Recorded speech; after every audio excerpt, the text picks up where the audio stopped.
আলামিন কুরআনুল কারীম মধ্যে বলেন, ইন্নাল্লাহা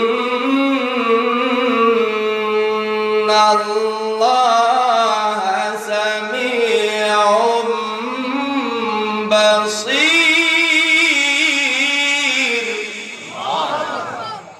নিশ্চয় নিশ্চয় আল্লাহর চাইতে ভালো দেখনেওয়ালা আর কেউ নাই, আল্লাহর চাইতে ভালো শুননেওয়ালাও আর কেউ নাই। জোরে বলেন ঠিক কিনা? বিশাল পাহাড় পর্বত, ওই পাহাড় পর্বতের অতল দেশে তলদেশে ছোট্ট একটি পিপিলিকা হেঁটে হেঁটে যায়।